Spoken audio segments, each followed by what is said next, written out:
Oicheva,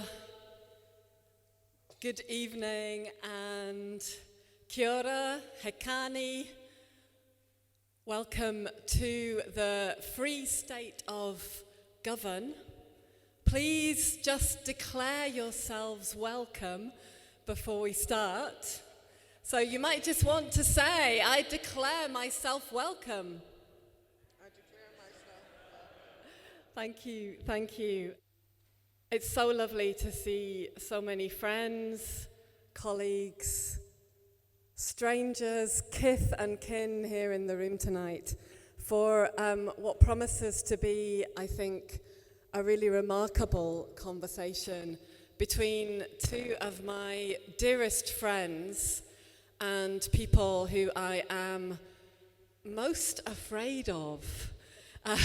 So I will confess to a little trepidation at this moment as we begin. My name's Alison Phipps. I am UNESCO Chair for Refugee Integration through Languages and the Arts at the University of Glasgow.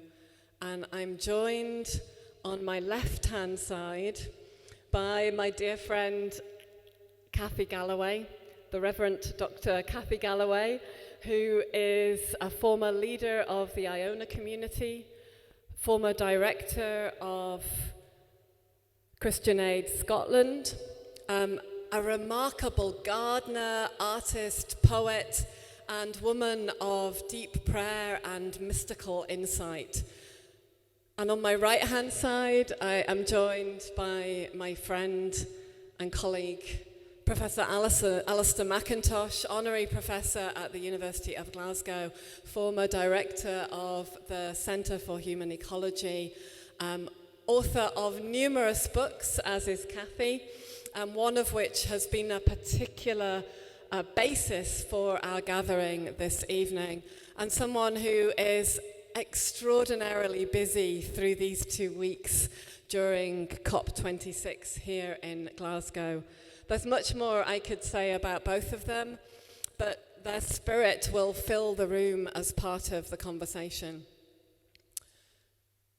31 years ago, in this hall, as part of the Welcome to the Gifford Lectures, the syncretist theologian Raimon Panikkar delivered a lecture on agriculture, technoculture, and human culture.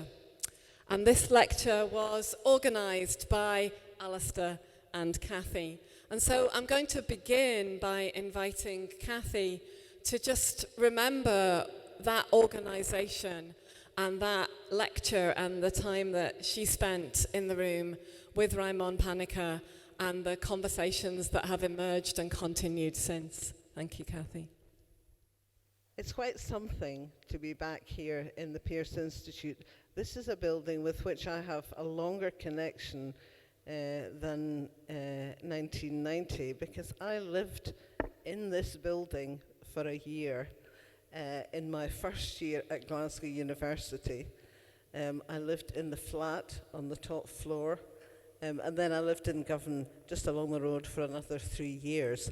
So I have been in this hall and taken part in many events and celebrations and parties and the kind of things that, and ceilidhs and just the general kind of things that happen in a place like the Pearce Institute. But this particular event was a conference. I don't know if conference is the right word either.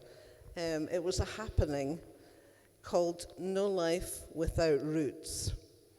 And Alastair and I, with a few other people, were involved with a small development organisation in Scotland, which was linked in with a European network called the South-North Network, Cultures and Development.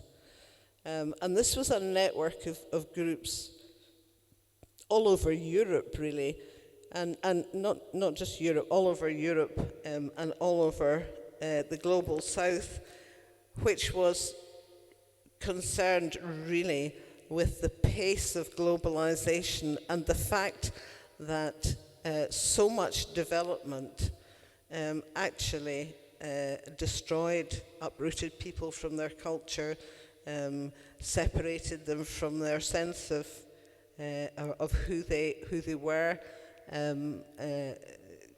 uprooted them from the land. It was a process that had been going on and had accelerated vastly quickly, and has continued to do so ever since. And the network the South-North Network, Cultures and Development, worked on 4 strands or 4 themes. And the first was spirituality and the quest for meaning. The second one was gender and social transformation. The third one was cultures and human development. And the fourth one was conflict prevention and management.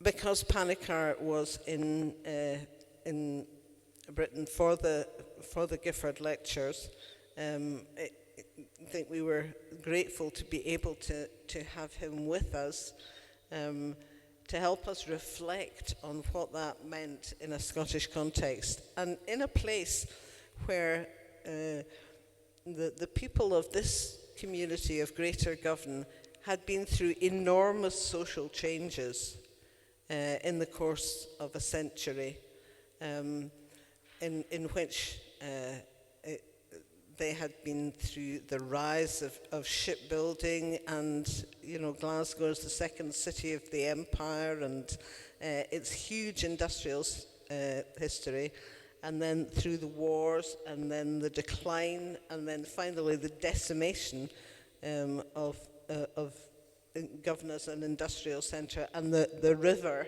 as the focus of that, and Govan as a focus of that.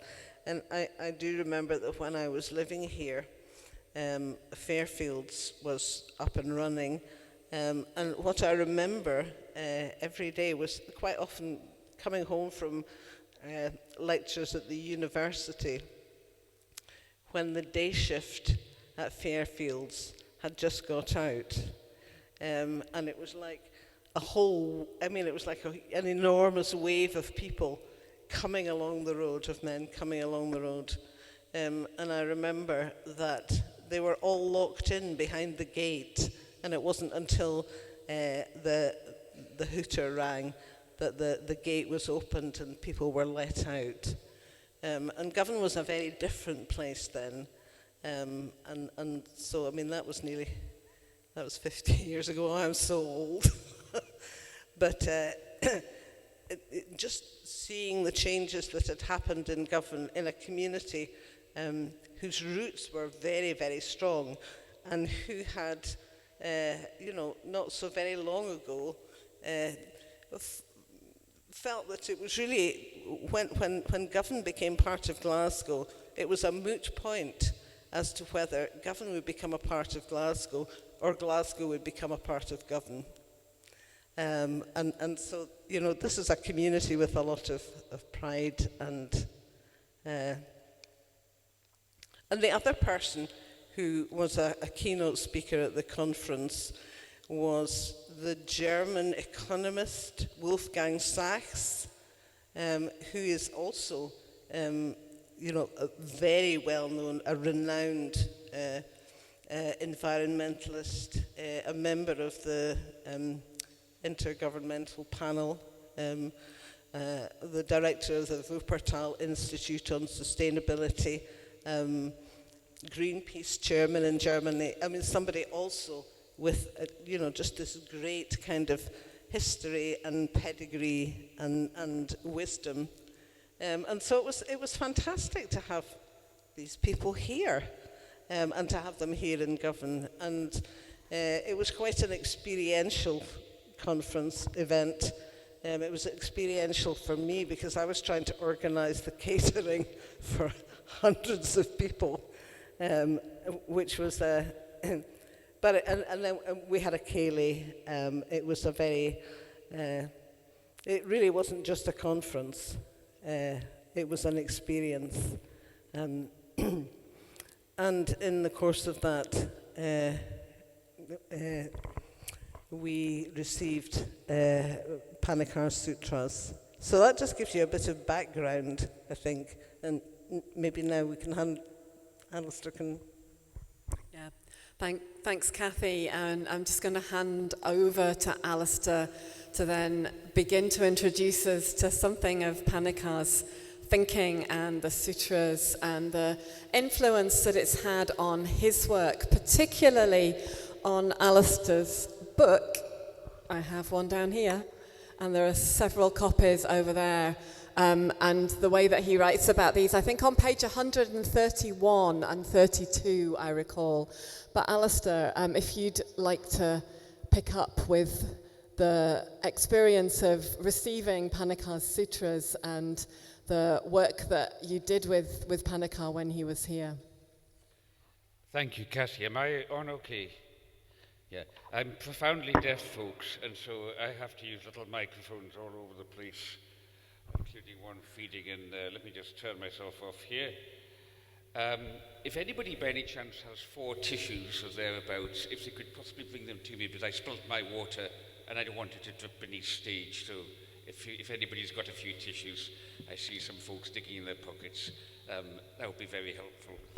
And can I thank Anne Sibongili and who introduced us now for all their work in setting this up. It's been particularly difficult. Oh, thanks, Sibongili. Oh, thank you. Would I just do my housework? Got to do something. There we go, that'll do. Thanks.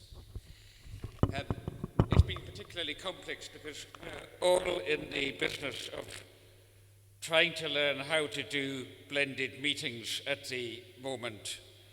And so can I just add a big welcome to the people on Zoom. We have about as many people watching on Zoom as we've got in the hall here. And that's why we've got these 2 cameras, because Roland, who has very kindly stepped in to manage our Zoom here, is controlling the cameras, and he's flicking between us and the stage and you in the hall to try and give the Zoom people as good an experience as possible as being with us here this evening. So, thank you for that introduction, Alison and Kathy.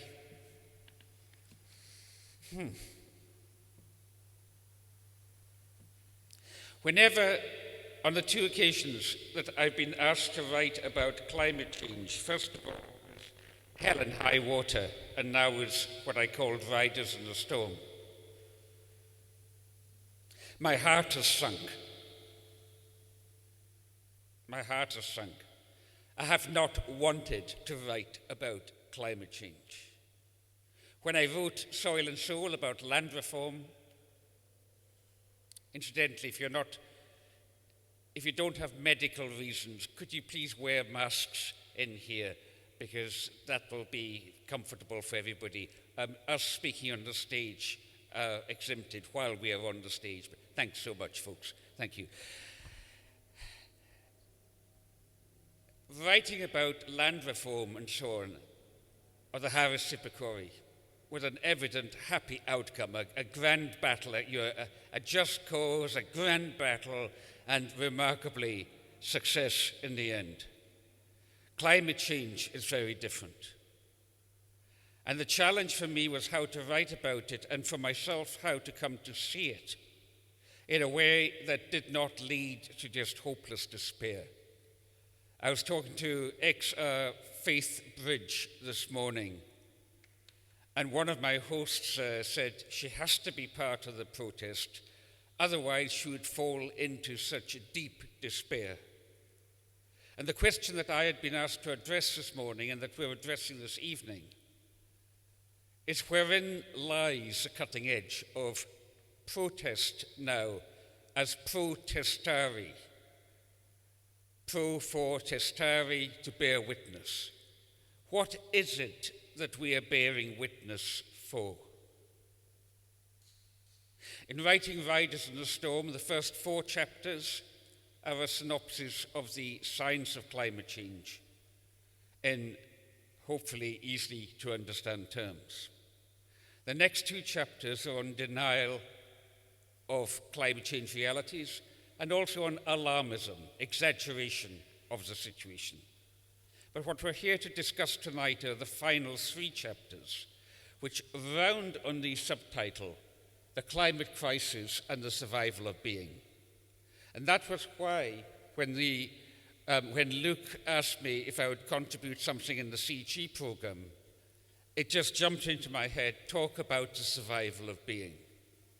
Precisely because that is what Raimon Panikkar, when he sat here 31 years ago, was on about. His Gifford lectures, published here, are called The Rhythm of Being. Basically, what Panikkar said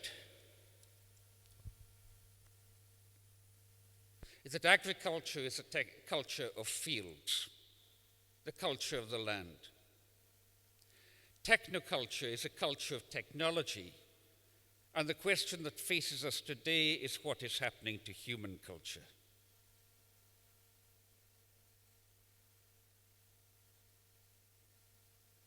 He gave a humorous example,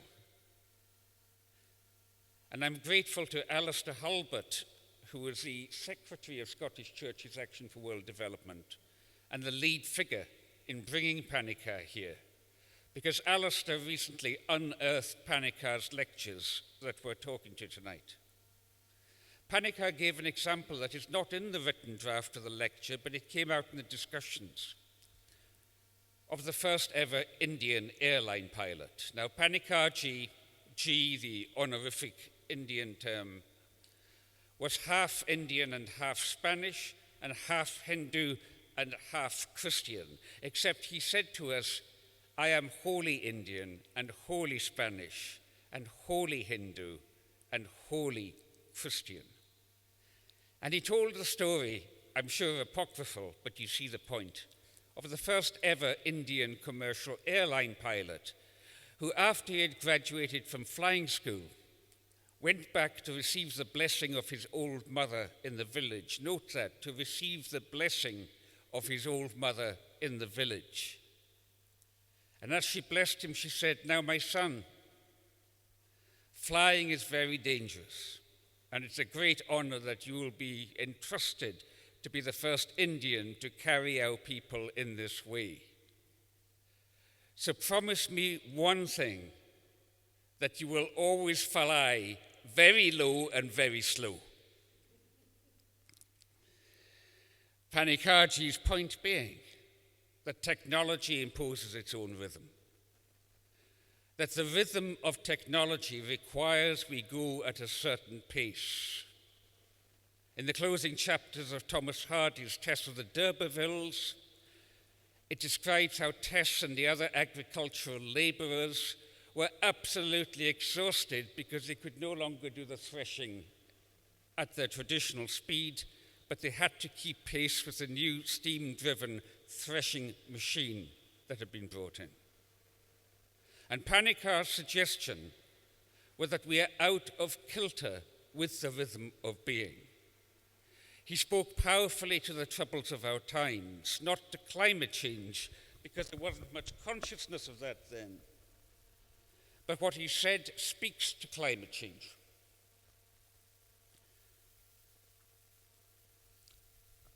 He spoke powerfully of the imperative of spiritual reconnection, that we are not going to solve the problems facing the world through our conventional politics, economics, and technology alone. These instruments on their own are too blunt.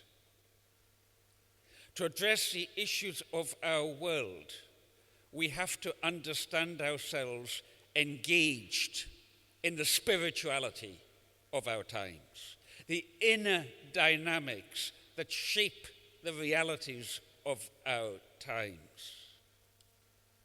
And in that respect, the starting place and ending place of our activism is prayer. And I'm just going to read you, and I've put some copies on my book desk over there. And incidentally, those books £10, but concession price is half price, because I know that some of you are on low incomes. But besides that, you will find a copy of this sheet. You can take one as you go. And I'm going to read it to you, and then I'm going to hand back to Alison. And Alison, although we have invited you to be chair tonight, please could you contribute in your own unique way, and should you need Kathy or I to hold a microphone while you so do, let me do it. But I want to read you, because when Alastair Hulbert handed me the papers of Panikkar, very rough draft that needs a lot of editing, I was stunned to read his opening paragraph. And this is really why we have brought you here tonight, if I might read it to you. Raimon Panikkar, 1991, here in this place, in this hall in Govan. Let me begin with prayer. That is, becoming conscious of our sense of precariousness. Not only for ourselves. None of us has a solution to the world we tackle. None of us can offer a convincing program of action.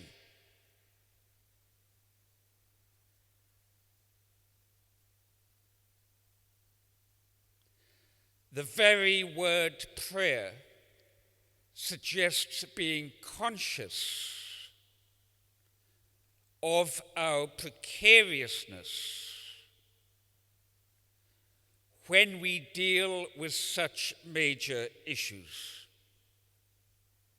Not only the sense of our precariousness, also of the precariousness of the situation where we live, of this moment, which is our moment in time and history.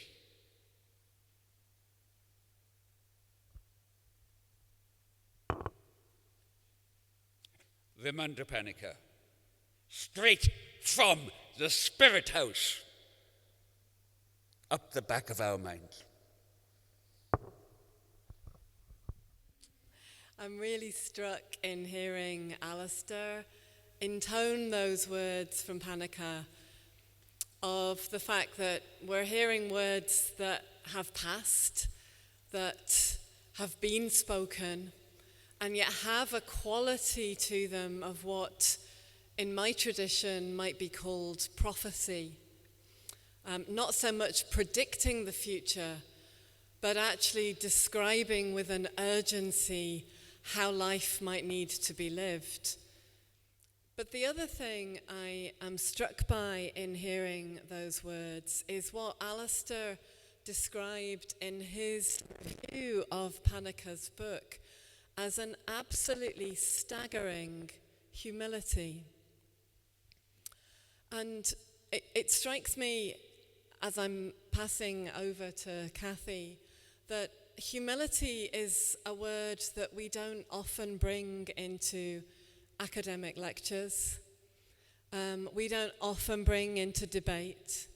We don't often bring into political argumentation.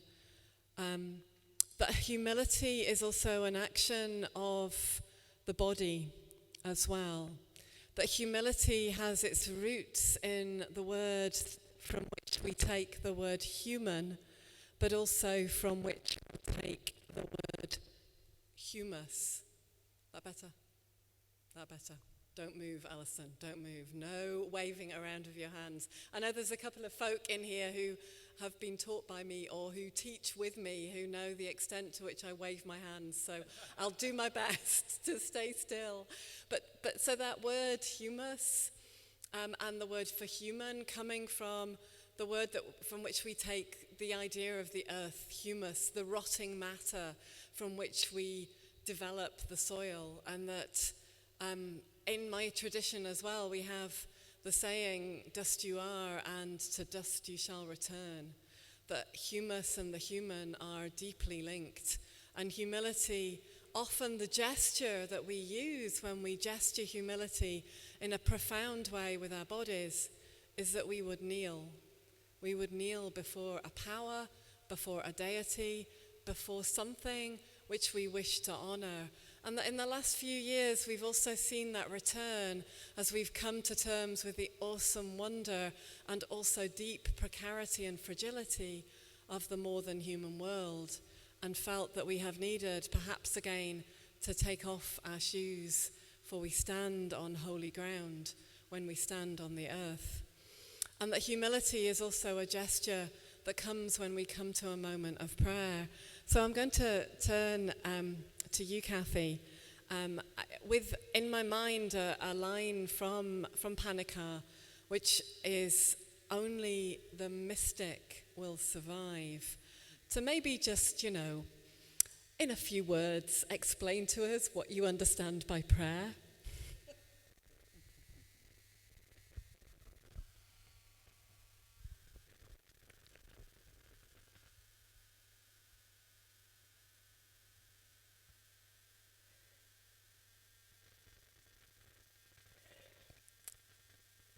A fellow member of the Iona community wrote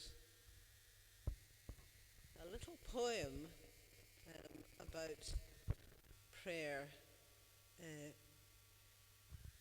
and she said that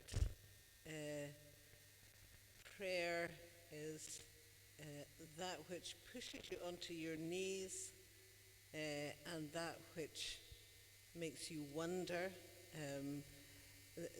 It stops you in your tracks. The beauty or the numinousness of something, and it's something that it's very simple. It's the blessing of a day, something that just catches you. I do remember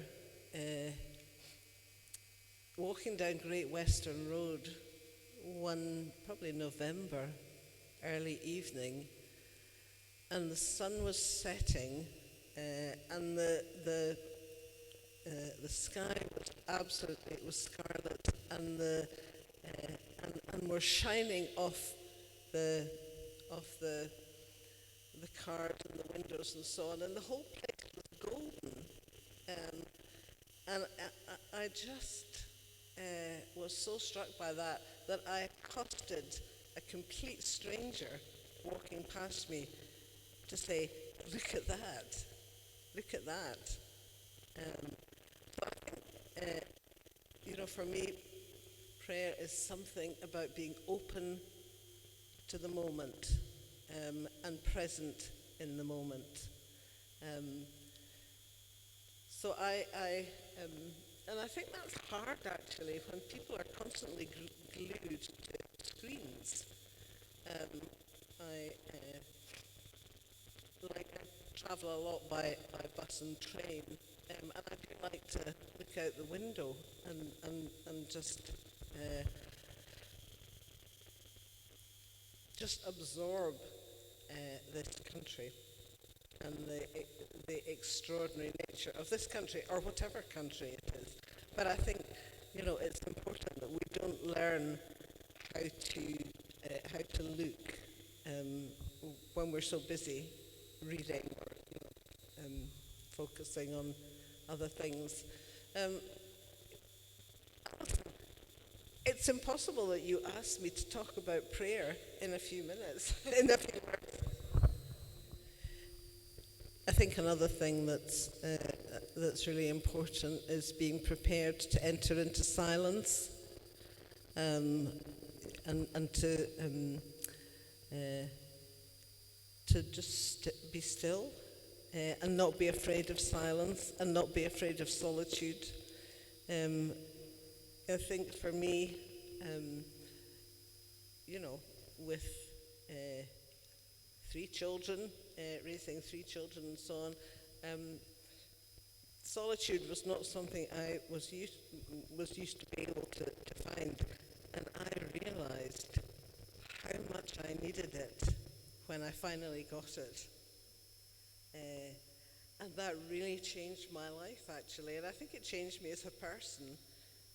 It wasn't just like something that, I wanted to have. It's like when I got it, I realized what I had been missing for a very long time from my life. And, I wasn't aware of my life being unhappy.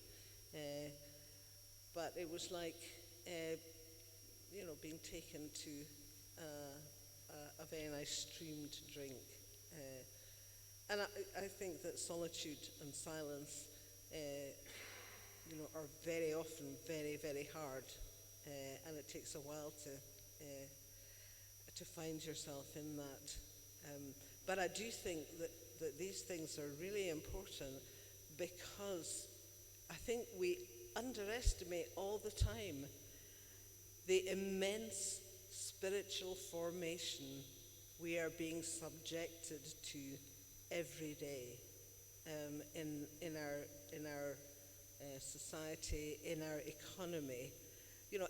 Every day we are bombarded with messages that tell us that nothing has intrinsic value, only what it's worth in the market. All value is extrinsic. That is a message we're bombarded with all the time. And we're bombarded with a message that conflates and confuses our wants and our needs. So we become almost unable to separate them. And I can see this with my children and grandchildren. That it's a really narrow line. We externalize all our costs. We complain about China's carbon emissions, but they're creating them to supply us with consumer goods. These are really, many of them, our carbon emissions externalized. We separate people from their land, from their cultural roots, from their roots of meaning, and then we make them redundant to the workings of the economy, and then we tell them that it's their own fault because they're inadequate human beings. And then, there's this whole range of things that we do, or that we are subjected to. These messages, thousands and thousands and thousands of them every day, so that we're not aware of them all the time. They're omnipresent. And I think we need a really strong spirituality to be able to resist that kind of deep spiritual formation. It's a really deep spiritual formation. Think of what your children see before they're 5 years old. I remember once being with my granddaughter in the Botanic Gardens, and I said something. We were going on an anti-war protest, and she was 4 years old, and she said to me, "What's a war, Granny?"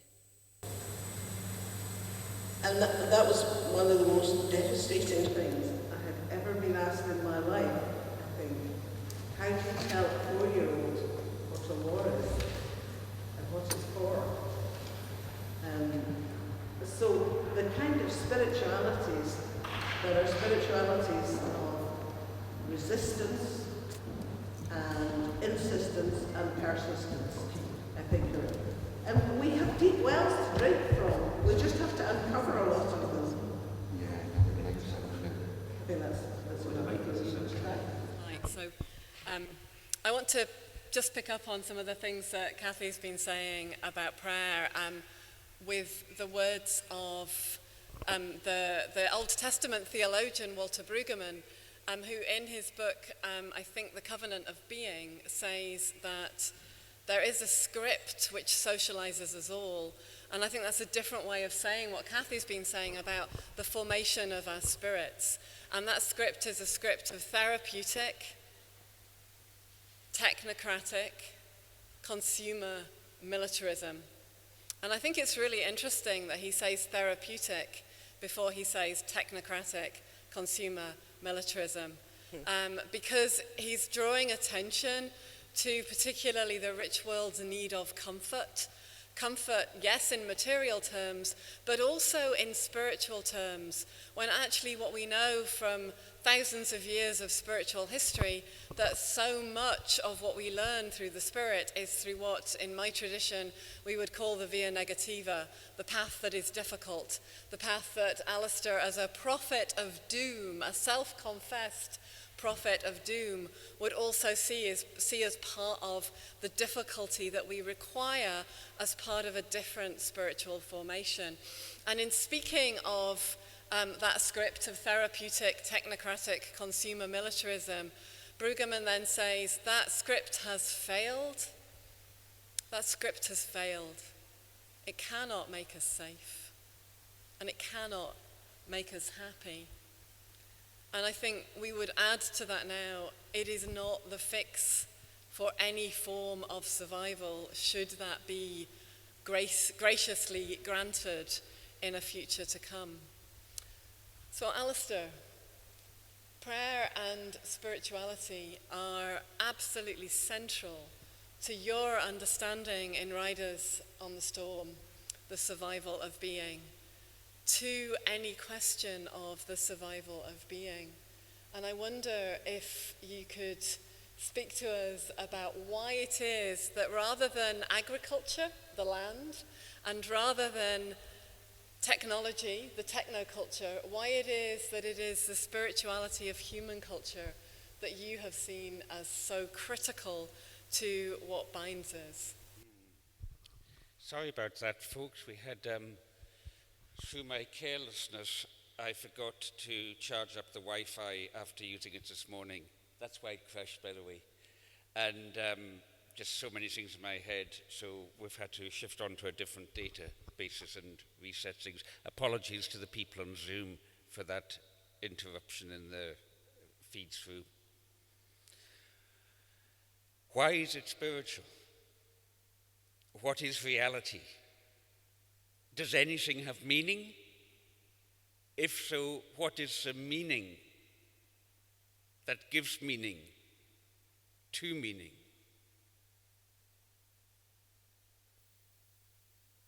Logically speaking, there ought to be nothing, no thing. But go outside in a starry night and look up, or look around this room, and there is something. So whether we wish it or not, we are confronted with the fundamental mystery of existence. That's something that there is no reason to be there. How should anything come out of nothing actually is here? And the spiritual journey, in my view, is a progressive life deepening into what that might be. A progressively deeper and deeper layers of asking what is being.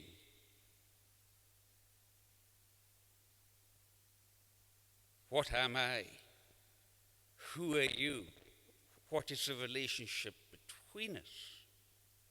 And what makes that a juicy activity rather than a shallow philosophical exercise?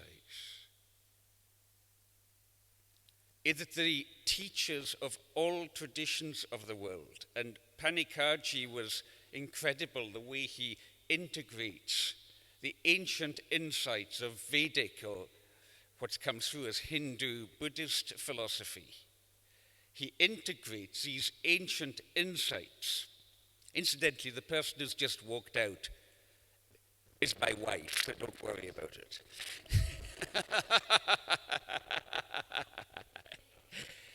He integrates these insights from both traditions of the East and Christian traditions in terms of what is the nature of what he calls a cosmos-theandric reality. The cosmos, the theos, the divine ground of being. The andros, from the Greek meaning humankind, the cosmo-theandric reality is Panikkarji's big thing. What makes that so juicy is that the teachings show and experience shows that you do not see this with your head. This is why mysticism is not taught in most of our universities. You see it rather with the eye of the heart. You see it with the eye of the heart. And the eye of the heart functions through the light of love. In the beginning was the Word. In the beginning was poetry.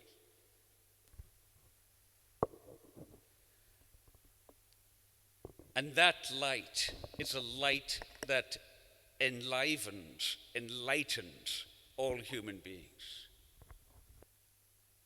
So once you start tripping out on the idea, on the experience, that we are not solitary, atomized individuals like these fingernails, but we are deeply interconnected to one another and to a ground of being that goes beyond even our human nature, that extends into all of life and all of the universe. Then your sense of both humility, look up at the stars and get oneself in human perspective, both one's humility, but also one's greatness, also the wonderfulness of what we are part of.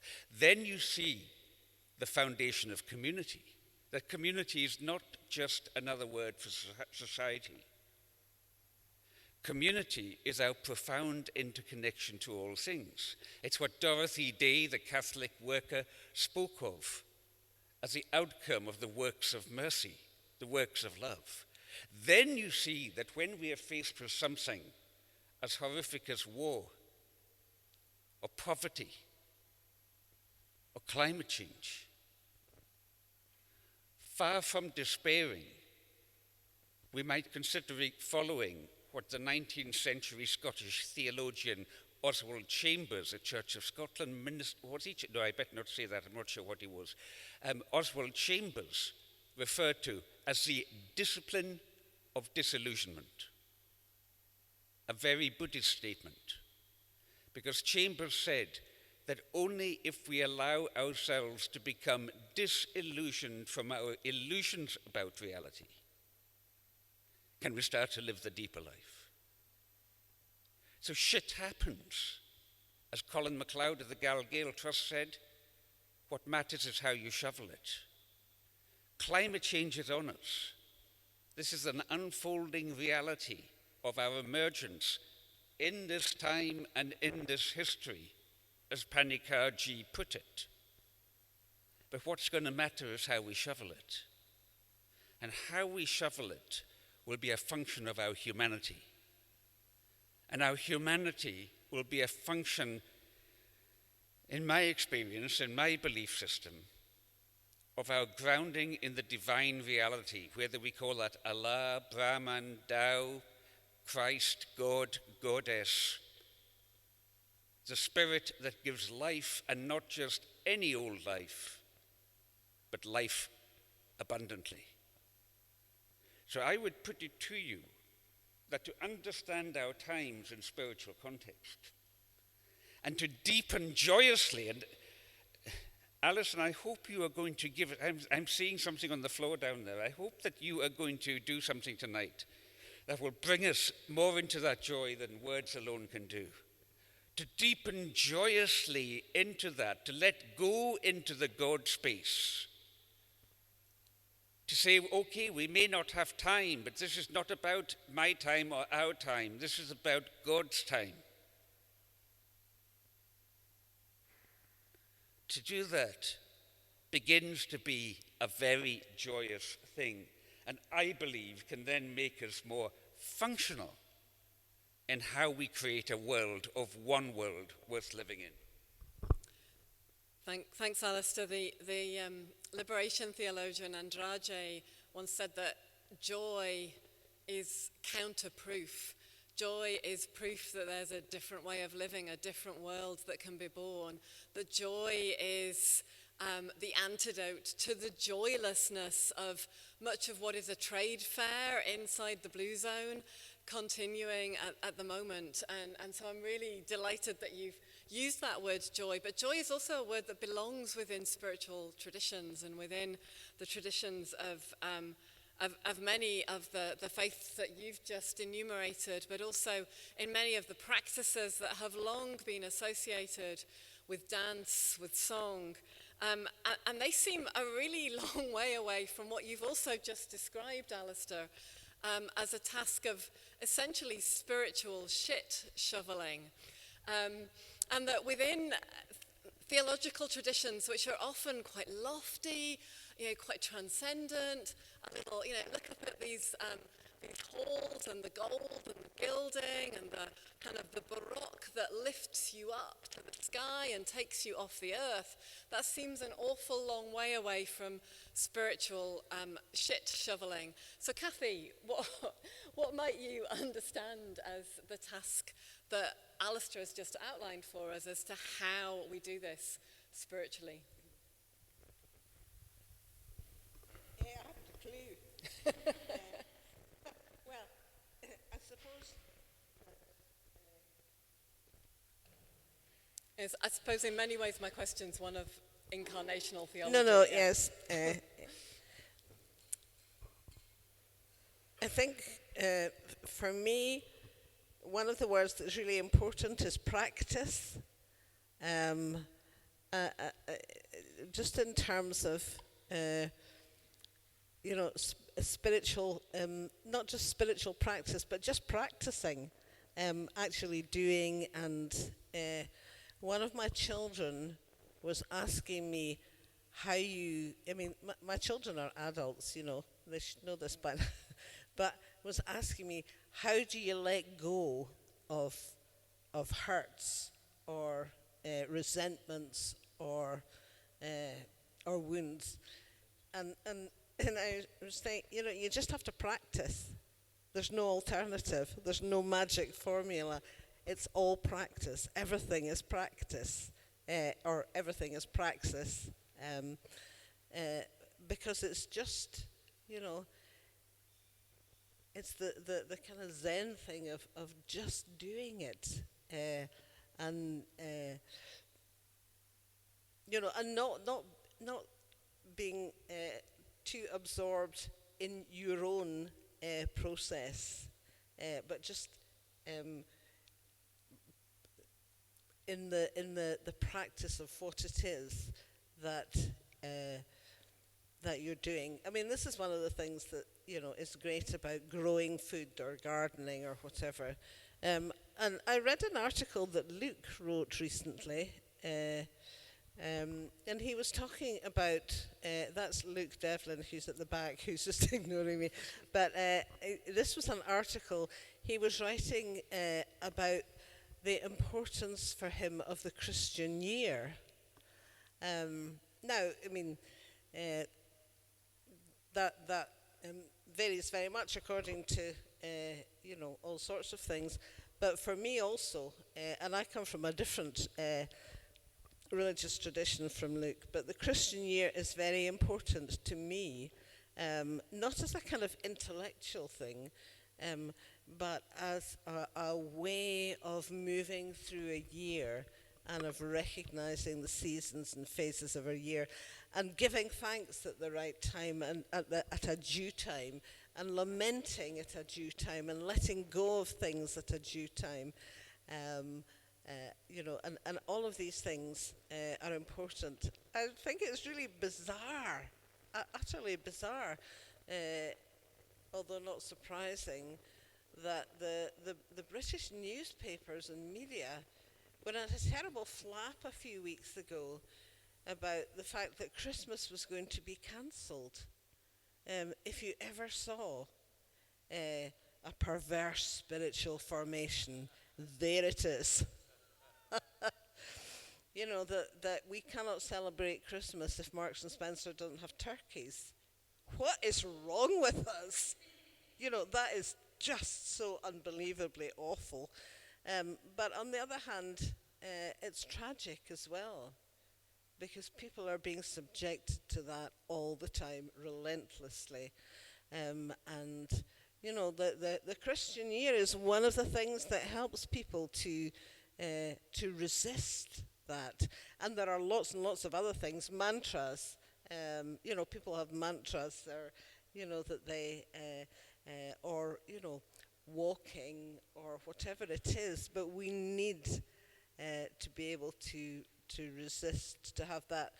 But it's, you know, that's why it's important to go on marches. That's why going on marches is different than however many petitions you sign, because you put your body in it. And, you know, all of it is practice that you put your body into. And if you go on a march, whatever kind of march it is, you know, if it's a huge one, or if you're sat with 4 people outside Fast Lane, you know, which is a common experience for me, you will feel your body will respond, and you will create memory, and you will create strength, and you will create connectedness in that, you know, signing petitions, or, you know, whatever it is that you don't put your body into. So that's it. All practice, you have to have your body in it. I'm going to pick up from that and just think a moment about how precious it is to spend time with people from whatever tradition who have practiced prayer, meditation, being in solitude, laughter, praise, gratitude, regularly at every meal saying thank you to whoever they thank for preparing the meal, for supplying what we need to live. When you're in the company of people like that, you know you're in that company. There's a kind of mischievous twinkle in the eye that kind of says, I defy death and all its powers, and I know there's something more, but I don't know what it is. And that there's something really beautiful about being alongside somebody who can still themselves very quickly, because it's come out of a long tradition of practice. And that's something that travels interculturally, and that I've noticed wherever I've been in the world, that I can find myself in a place and suddenly there will be somebody where you sense that there has been a long practice of sitting in solitude, perhaps under a tree, perhaps in a garden, perhaps cradling a child, perhaps just kneeling. But that practice of what we might call prayer, but often hesitate to call prayer, because that language of prayer has also belonged to structures of religion that we're not yet sure that we're ready to trust again, or ever to trust again, because we're not really sure about them. But whatever that practice is, whatever the new emergent language is we might want to give it, that we do know that when we're around people who have spent time practicing that quality of being, we're around something that can survive flood and fire and torment and revolution, but also, and I think here of the people I work with, that can survive torture, that can survive trafficking, that is something that is of spirit, that is within a body that suffers, but also of a body that is scarred, but also of a body that knows joy and survival and laughter. And so in that spirit, and with Alastair's words in my hand, I want to share with you Panikkar's 9 sutras. and then open the space up to your questions.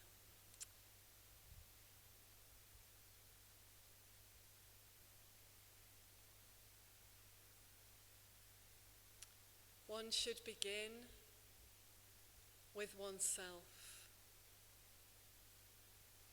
One should begin with oneself and by oneself, not waiting for the push from one side.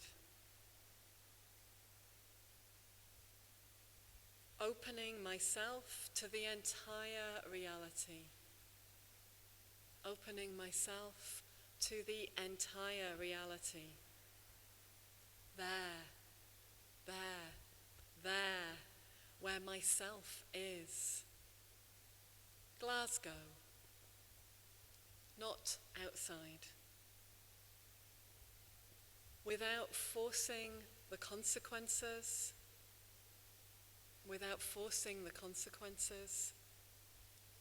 in solidarity. Solitude is not isolation. Self-motivated. If it is not self-motivated, no motivation would ever work. Non-violently and beginning all over again. One should begin with oneself. Not waiting for the push from one side, opening myself to the entire reality. There where myself is, Glasgow, not outside. Without forcing the consequences in solidarity. Solitude is not isolation. Self-motivated, if it is not self-motivated, no motivation would ever work. Non-violently and beginning all over again. One should begin with oneself. And there we have it, as Augustine said, there is nothing so powerful as a circle. And so in that spirit, I'd just like to open it up to questions for Kathy or for Alastair, of what you've heard from them so far, or of just what's on your heart and in your spirit, beginning with oneself.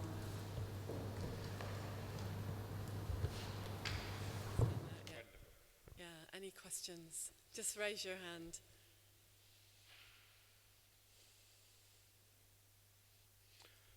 Also, if there's any questions on the Zoom, I'll read them out. So type in your question if you're on Zoom. Yeah, thank you. No questions yet, but a comment from Ran Nisbet saying, thank you for powerful words and for bearing witness in solidarity. If not questions, responses. It doesn't have to be a question. It's me, that brought it.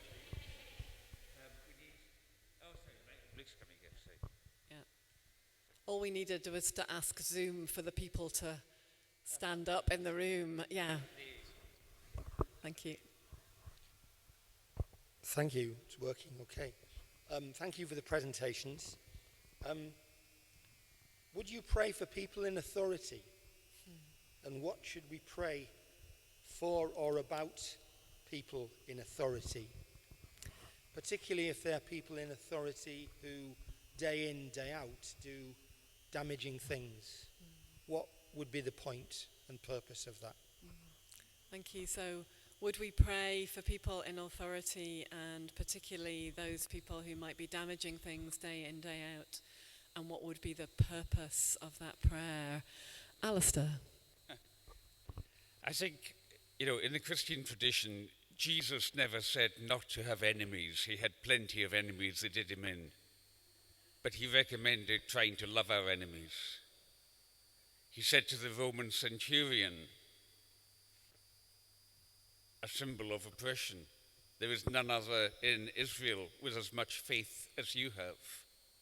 And before he told the rich young man or recommended the young man to go away and give all his wealth to the poor.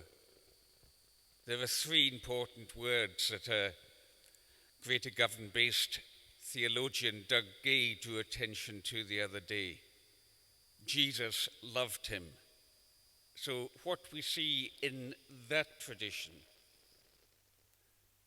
and I think you find it also in Buddhism, you find it in other traditions, is a practice of compassion as a prerequisite to challenging abuses of power. And how do we handle that? That's where, as Alice Walker, who wrote The Colour Purple, she says, take the contradictions of your life to wrap around you like a shawl, to parry stones, to keep off stones and keep you warm. Sometimes we just have to hold these contradictions. Yes, I'm going to confront you with one hand, but with the other hand, I'll put it behind you so you don't fall too hard. That would be my take on it. Kathy.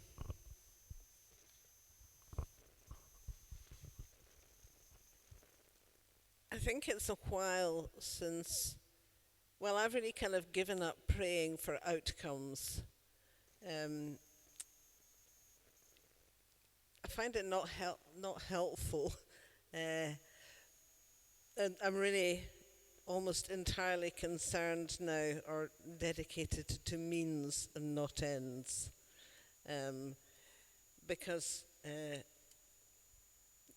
the achievement of particular ends shapes means terribly, and people end up doing terrible things because the end justifies the means, and that's why we've got Trident sitting in the Clyde, because the means justify the end. The end justifies the means, apparently. But of course, what happens is that the means shapes the end, in a kind of unhelpful way, really, dangerous way. And so I think that I don't know what I would pray for Priti Patel. That's a serious, because I'm just thinking about somebody who, feels to me really dangerous in our present context. This is a dangerous person. What does it mean what would it mean to pray for her? Or maybe I should pray against her, pray her down, or so I think that all that I could pray for in that is that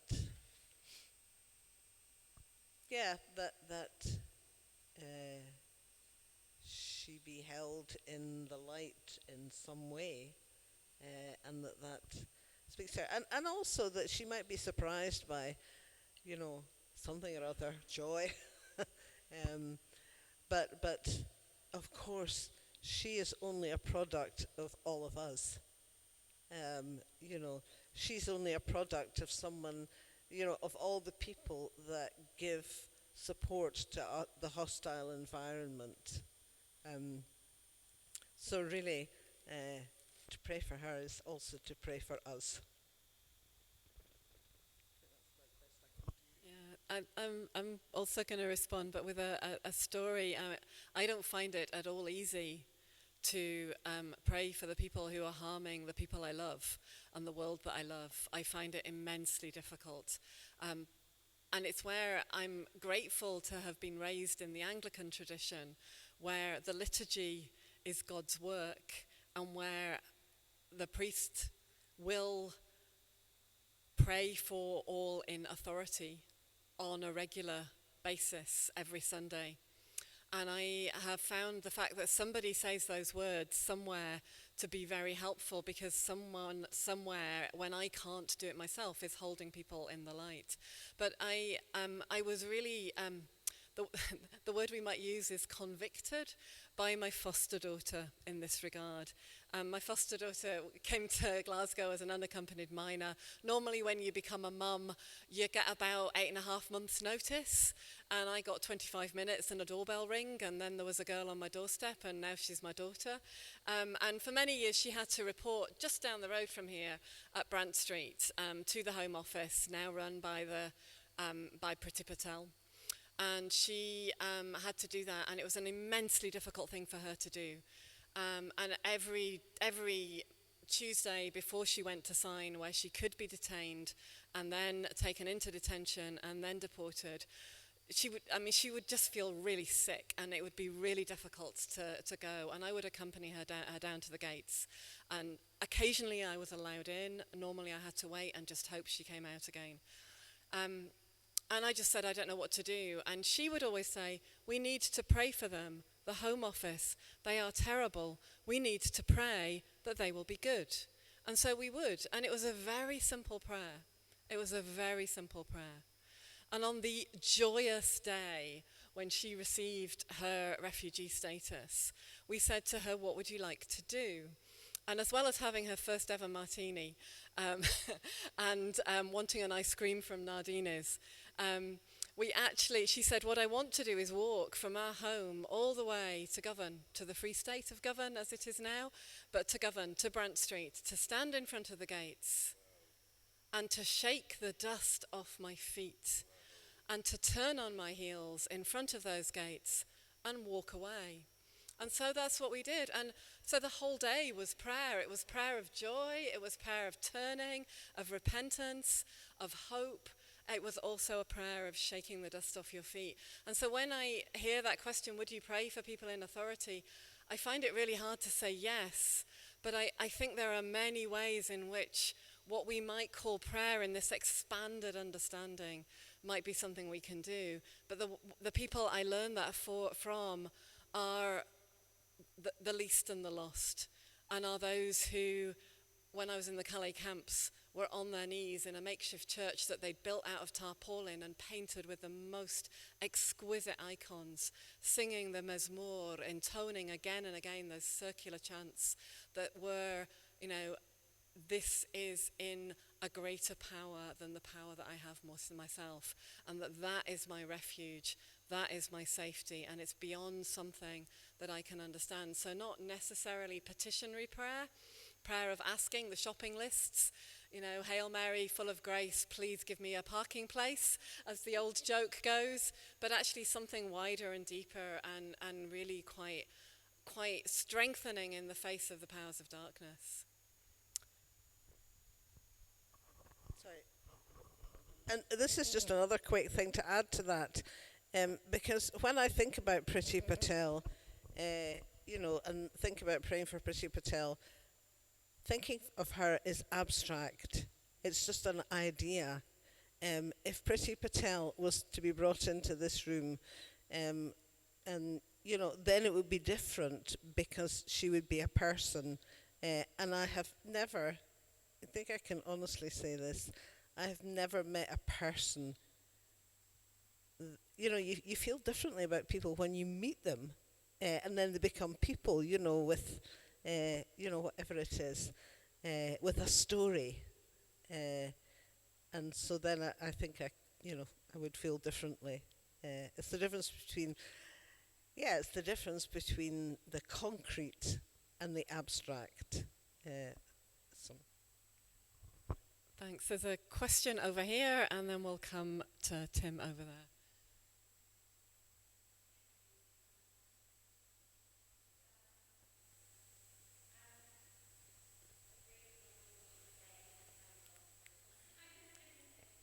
Can you take your mask off? Yeah. Thank you.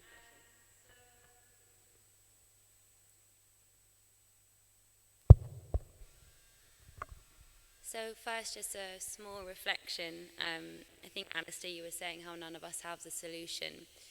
And I've been banging my head against the wall, with the snippets I've been hearing from the blue area. And these people talking about supposed solutions without addressing the continued destruction and damage, or without talking about changing the systems. And it's like, how can these ever be solutions? They're tiny little plasters. And then trying to just feeling so foggy and overwhelmed in my mind and emotional, trying to make sense of it and piece it together and be like, what's going on, what's happening, really, because we try and communicate through our channels as well. So I just had this huge sigh of relief, I think, again, Alastair, when you said about the mystery of existence. And I think trying to engage with the severity and the vastness and the complexity of these global negotiations, like how complex it is, how it is that we got here, how complex it is, how we're going to get out, how complex the structures of the UN are and how these negotiations are actually happening, the personal complexities of each of the people in those rooms and the reasons why they're there. It's just so overwhelming, and we kind of feel like we have a single vision of where we want to go, like happier, healthier cultures. So bowing to the mystery, thank you for that. My question was about anger, and what is the place of anger from your personal perspectives or kind of spiritual experiences as well? I have particular views for myself, and I also think it's important to acknowledge the different histories and ancestries that each one of us have had to where we are now. But yeah, anyway, what's the place of anger? Thank you so much, for both for the reflection and the honesty in naming the kind of the fogginess, and also the need for the naming of mystery in what we can't know, and the kind of the frustration and disappointment in all that seems to be instantiated within the Blue Zone, although that will not be just one story, obviously, but also then for that really important question about anger and the place of anger. Kathy, I'm going to come to you first. Well, I'm a person with a big acquaintance with anger. And again, for me, I realized this is what I was learning from my children, because one of them said to me, "Mum, we can always tell when you're angry, even if." And I said, "How do you know that?" And he said, "Because you go around and you rub your hands together." Does anybody else do that when they're angry? I rub, and I think, what am I doing? I'm trying to create, something about the spark or something. But it's an infallible sign that you all know now. If you see me rubbing my hands together, give me a wide berth. I do think that anger has been something that certainly for me has fueled a lot of activism, and I think for me, until I came to have an awareness and an appreciation of silence, then it could be quite destructive. And I think it's okay. It's okay to be angry. Why would you not be angry? There's something wrong with not being angry, to be honest. And women in particular are terribly socialized to not display anger. And fortunately, that is a part of my upbringing that my parents were utterly deficient in. So I've never had any difficulty expressing anger. It's how you but then, I'm not stupid as well, so I realized that was damaging both to me and often to other people. So just trying to, and again, for me, all the answers are very practical ones. They're doing a piece of work with people. Dancing, gardening, cooking, swim, any of these things that take you out of your head, and your anger moves recognizing it in your body's a good thing. But just finding ways to work with people is, I think, one of the best. And if you can do it in something creative or whatever, I mean, but of course, you're angry, and you're right to be angry, and we're all right, we're all right to be angry. And I think it's hard in the blue zone. Thank you. Before I pass to Alastair, just think that for me there's quite an important distinction in my anger between the anger born of grief, so the anger that I've lost something I love or I'm losing something I love, and the anger that is the anger at injustice. And one of the great things about getting older is I'm getting a little tiny bit better at knowing the difference, and therefore having a slightly better idea of what I might do with either of those two. And one of the things I also know is that with my anger, in 6 months all will be different. Time will show, and that's actually linked to both the rhythm of the church's year but also the rhythm of the seasons. I remember going through a phase in my life where I was incredibly angry at work. Some of you from work will understand why that might have been the case. So I went to my garden and I planted bulbs, and 6 months later they came up in bright red regimented rows that really did look like an army marching to war. I mean, clearly I was furious, and I just laughed. And so what was anger had turned into these wonderful mocking flowers in my garden that just showed me something had happened there. And I think, again, just thinking of people in the room who've, born collective anger by standing on picket lines, protesting, and turned it into creativity. A protest is serious when it's full of handmade banners. So there's something about that creativity, the collectiveness, the wonder of the city at the moment, where it seems that every second church hall is a banner making workshop for the protests on Friday and Saturday. There's something there about that collective work that can diffuse the anger, but also focus it. And I think there's something really important and quite prayerful about those activities. Alastair, be angry.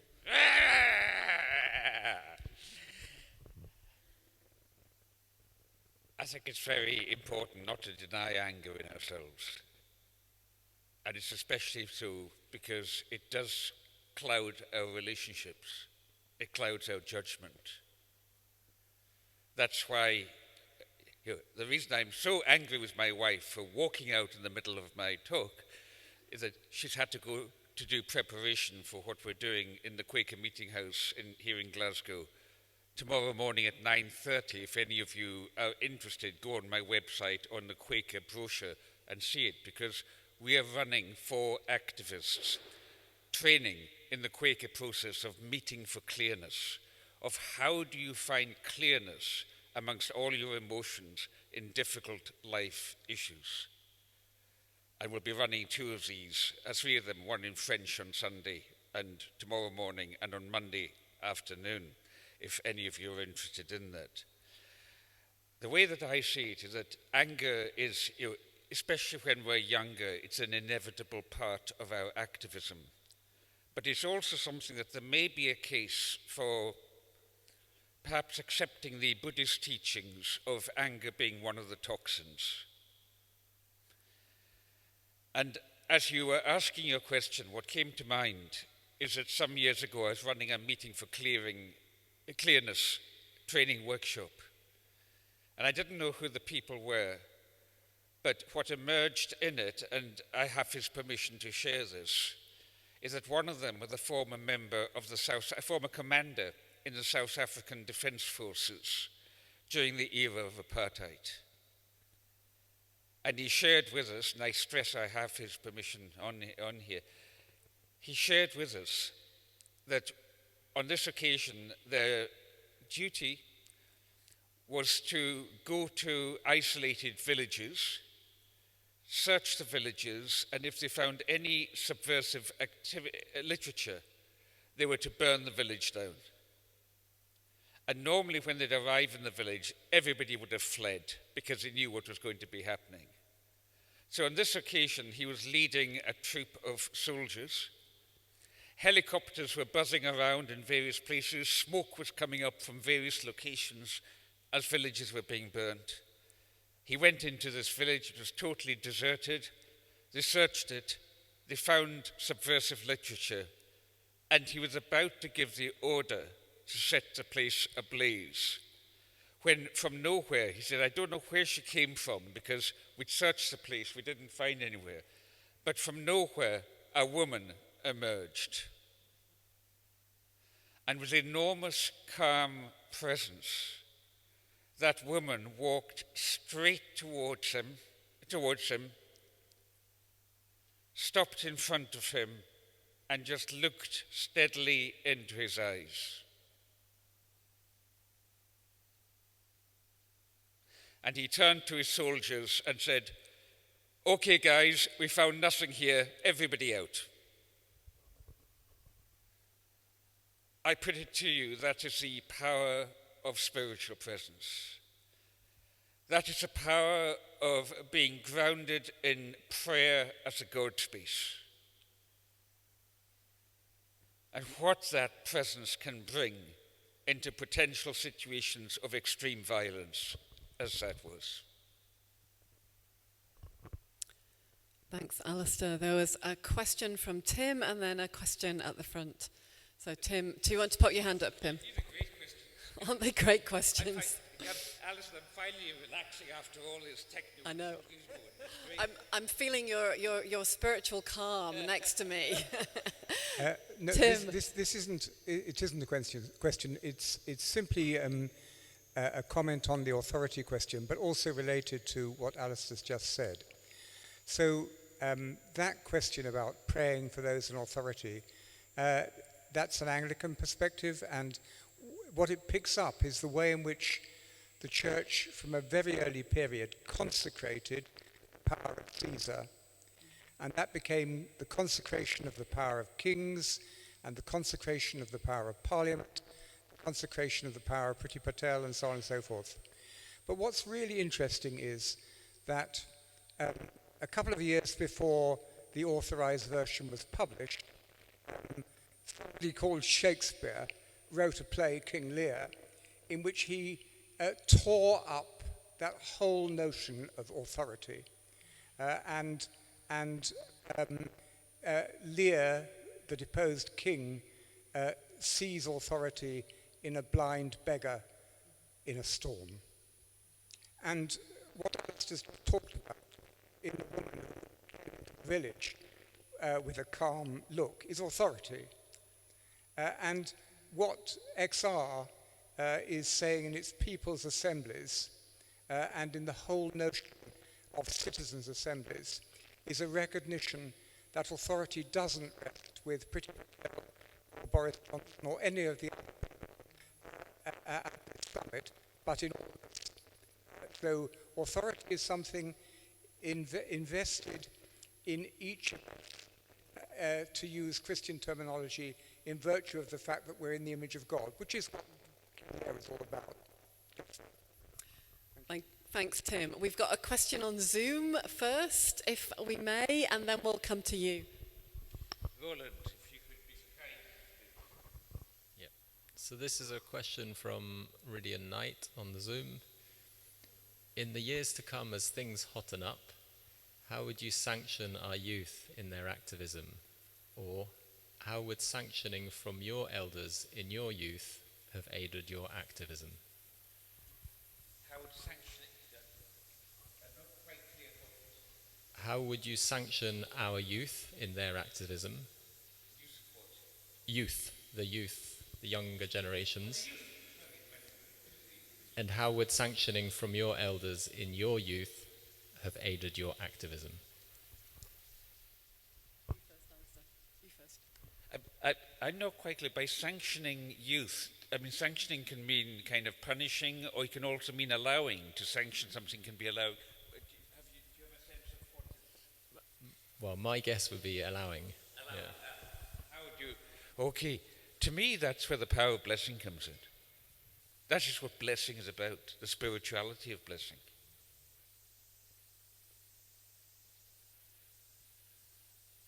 I sometimes call it the touch of blessing. You know, in the Galloway Trust, you were talking about the Free State and so on. And the Galloway Trust, just a mile up the road from here. We have some people who've had very difficult lives working there. And sometimes, you know, all it takes is kind of, you know, I'll see a young man at the bench, and I'll maybe just tap him on the shoulder. I said young man because I wouldn't do that with a young woman in quite the same way. But with a young guy, good on you, guy. Good on you, man. Something like that. It's as simple as that, the touch of blessing, of noticing somebody, bringing somebody into visibility, affirming actions that give life, and gently kind of saying, you know, that's not the way we do it here, or something like that, with actions that do not give life. Kathy. I guess mine would again be we would be very practical. I would want to teach people skills that other people have taught me. You know, skills that will be useful. You know, how to cater for 100 people at a conference, and to encourage people to do that. These, I think, were some of the most useful skills I ever were passed on to me, were to do with food and hospitality, and being an openness, and I think that's a really important thing in encouraging people. I mean, I was taken on my first march by my parents, so I always had lots of encouragement. But I think that, as much as encouragement, practical skills about how you do things, about how you address, how you run a group or write a constitution. I mean, it's really, really, a lot of it's just very mundane, these practices. But you just want to pass on wisdom from the past to people. I think that's really important, and also, to encourage people in new things, and not to be horrified when people do things that you would never have dreamt about doing or whatever. Every generation has its own insights and so on. But I really think sharing practical skills is very important. Just as Kathy's saying that, I'm remembering a time when we were both at Camas together up on the Ross of Mull, the centre that the Iona community has, and Kathy was standing next to me, and the two of us were chopping vast quantities of cabbage that were to go into a curry that Tim over there, who was just speaking, was making. And Kathy was next to me just as we were chopping, and she said, honestly, everything useful in my life I learnt from my grandmother.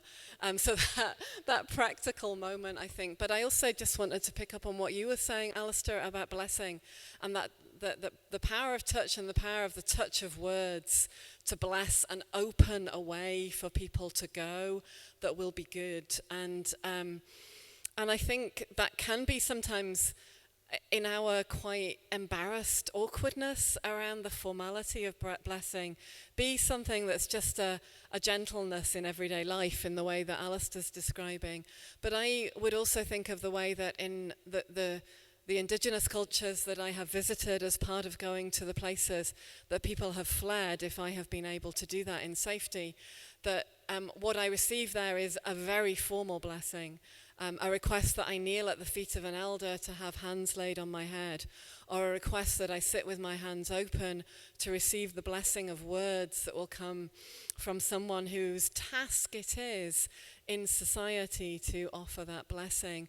And I think that might be something that as we gain in courage and lose something of our queasiness around questions of spirituality that we might be able to offer to one another more, to offer the gift of blessing, the blessing of as you leave on a journey, the blessing as you enter a new house, the blessing as you start a new job, and that those are things that those who are older might give to those who are younger as strength and food for a journey or for a new departure and a new way, and that might be something for us to start to formalize more. And I think even just in the last 5 years, certainly since 2014, I've seen young people that I work, particularly students, almost coming to me to request a blessing. I want you to give me a blessing on what I'm going to do. And they may not have used those old words, but the request to me has been very similar. So I think that's a part of an avenue we might be able to offer as a sanctioning. Can we come to you for one last question, please? Hey, first of all, thanks so much. This has been really amazing. My question is not quite formed, but basically, how do we both, as you said, how do we both appreciate the complexity of what's happening in terms of who is in the rooms and who's excluded and their ancestry, blah, blah, blah, all this stuff. And also, Alastair, you have talked about this quite a lot, of looking at it from a zoomed out perspective of understanding what's happening on more of like a, I guess, very zoomed out spiritual perspective of the fractal patterns that we're maybe a part of and what is our place in it. So kind of understanding the bigger shifts in consciousness and then also understanding our individual places in that, if that makes sense. Yeah. Thank you. Just, I mean, such profound questions that we're being asked. Thank you so much for that. Kathy, a question about complexity, but also this wider patterning of the shifts that are occurring now. That's what I think about when I'm going on long bus journeys. See, I mean that's serious.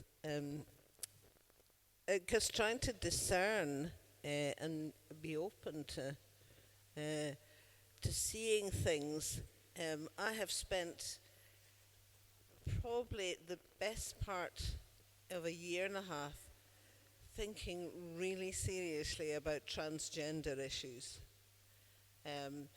Because, for somebody like me who's a kind of, I can't remember what wave of it is, of feminism I'm in, but it was the wave that came through before trans issues were prominent, and I've really thought about that, and been challenged by trans people, and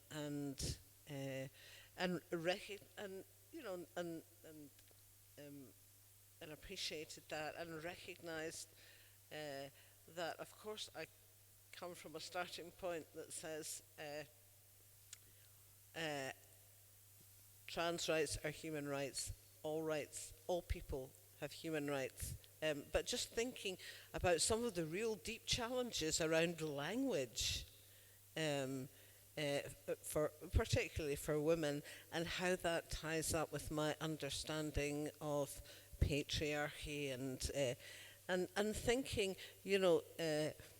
I think the challenge that feminism in the 70s and 80s posed to the generation before it, or to whatever, were the challenges around the whole notion of gender, and that gender was not fixed, and that gender and gender roles were not fixed, and so on. And thinking, well, what we are all struggling with now, and what people in churches are struggling with, and in religious institutions and across society are struggling with, what it was like. It's the same struggle in a way. It's a struggle to stretch your mind and recognize that the things that you profited from, or that you worked for, when they come at you in a completely different way, you have to be open to that. But I spent a year thinking and reading really hard about it, and then just trying to reflect on that. So I do think, serious reflection. And then just sometimes things just come to you in a minute. They're just given, they're gift. You can't make them come. It's like, an aha moment that comes every now and again. Thanks, Kathy.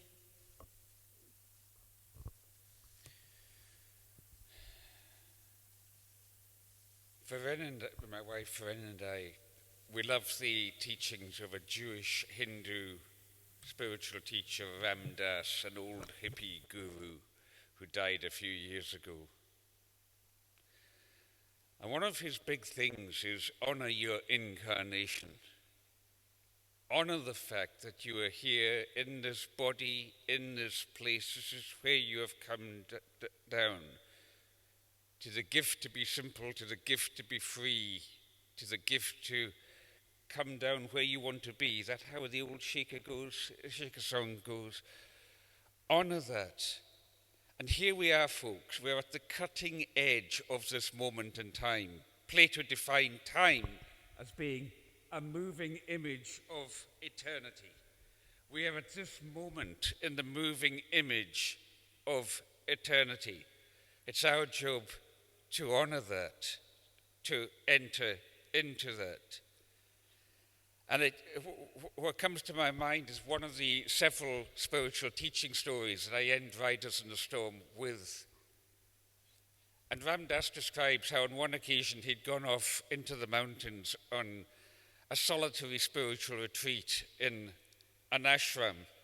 And he was all alone there with just the monastery cat, which would come in and out, and flip-flap would go the cat flap. And in would come the cat with a mouse. And as he sat there deep in meditation, trying to transcend or whatever, all he would be hearing would be the crunching of the mouse's bones as the cat consumed it. And he wrestled with this conundrum of that moment in time and history that he found himself caught up in. And he recognized that both the cat and the mouse were in the nature of the ecology of these things. And the insight, the gift of the Spirit that came to him was compassion for the mouse, compassion for the cat.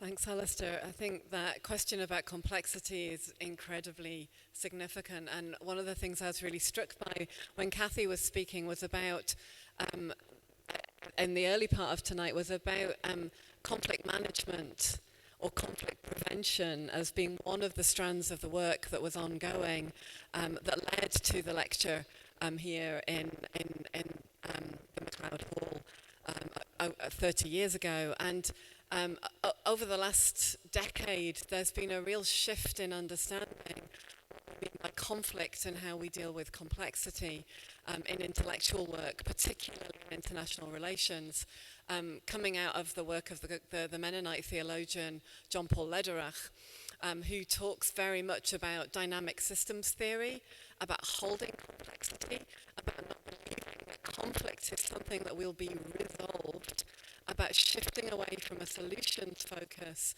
but actually being able to hold the both and of incompatible systems to see if there's a way in which we might then discern a pattern, perhaps through a meeting for clearing, perhaps through prayer, perhaps just because we've had a great cup of tea or a cup of coffee with a friend. But I think there's something really, really helpful in that. And in his really quite an extraordinary book called If God Was a Human Rights Activist, that I popped in my bag tonight because I thought I might need it. Boaventura de Sousa Santos, the great sociologist, whose name I like saying, Boaventura de Sousa Santos, I've had to practice it many times, and who I interviewed a few years ago, has written a book about the incompatible systems of the political theologies that will to death of the far-right Christian fundamentalism, of some of the expressions of Islam, but also some of the religious-like expressions that we see in marketplace theology and in prosperity gospel. All of those systems that have reasserted themselves in the last 20 years and have come alongside the secular grammar of human dignity, as he calls it, which is the Convention on Human Rights. And that those two appear to be incompatible. And yet, if God were a human rights activist, he asks, as a question, how might we hold those incompatibilities together? What is there for within the problematic human rights frameworks which need a counter-hegemonic framing? And what is there in theologies of liberation that need a different spirit? What is there that we might be able to hold on to that can allow us to live, in the words of the poet Kenneth White, with our complicity and in complexity?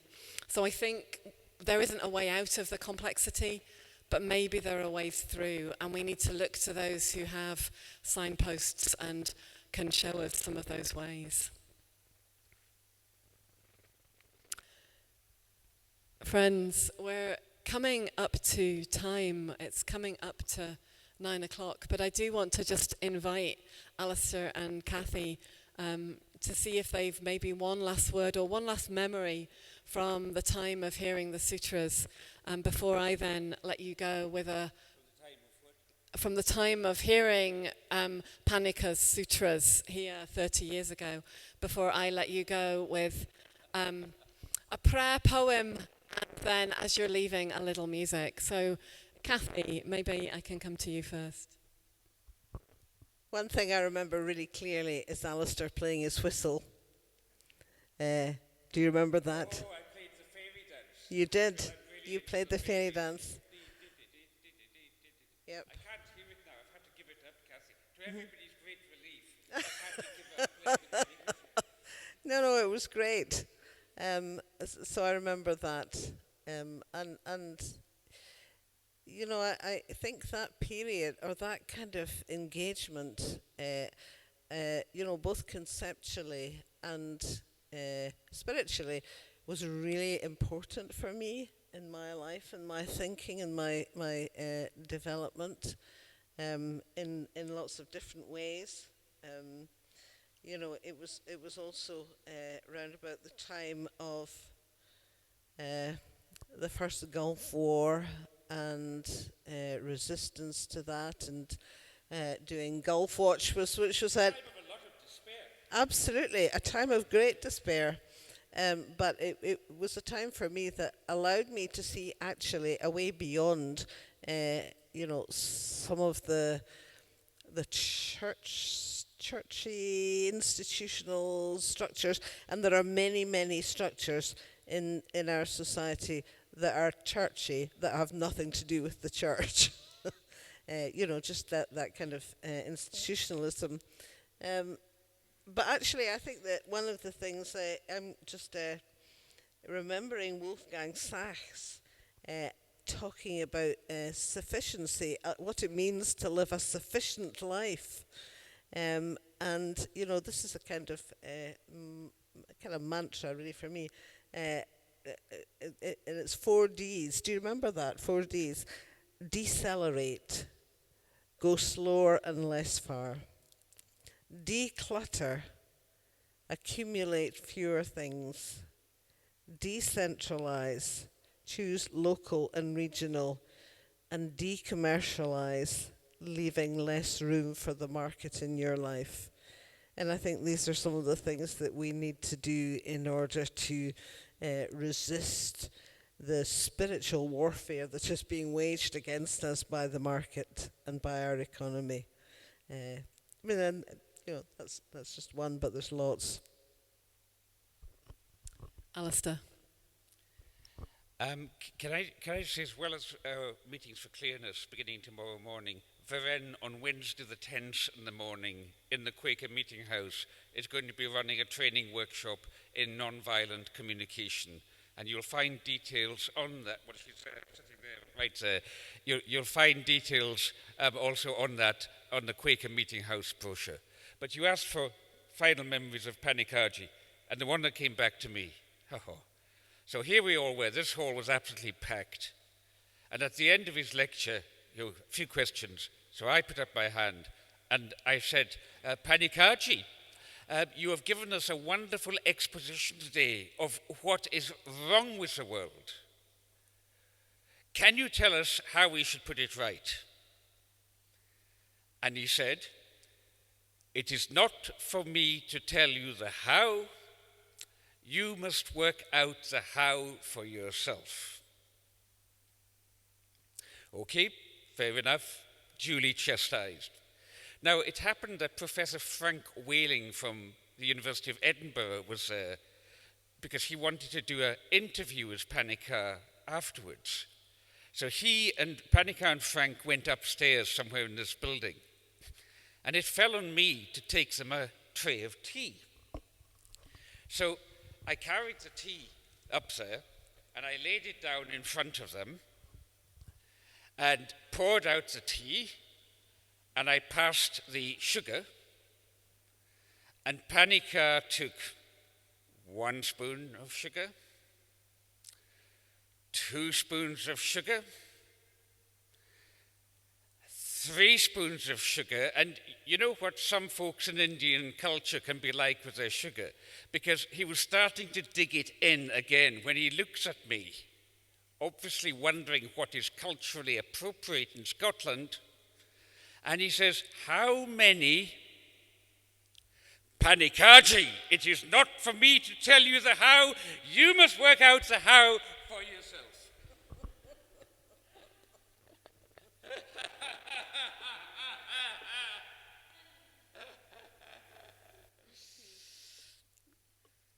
One should begin with oneself and by oneself, not waiting for the push from one side, opening myself to the entire reality, there where myself is, Glasgow, not outside, without forcing the consequences, in solidarity.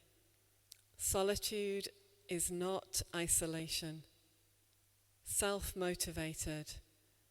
If it is not self-motivated, no motivation would ever work, non-violently and beginning all over again.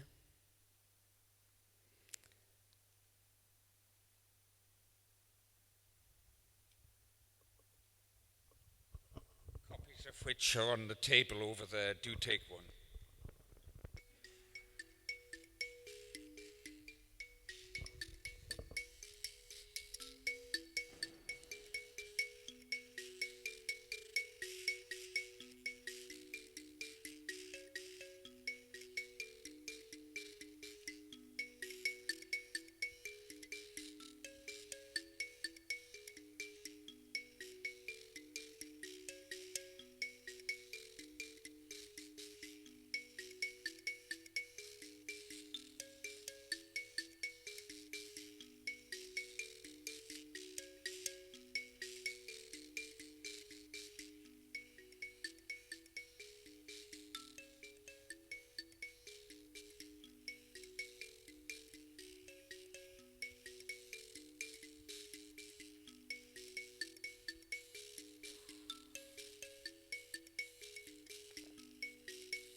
Friends, can I ask you to thank Alastair and Kathy and all of the people who've been helping and supporting this evening, particularly our volunteer on the Zoom board and our friends on the desk and everyone who's helped put together this evening. Can I ask you to thank them in the usual way?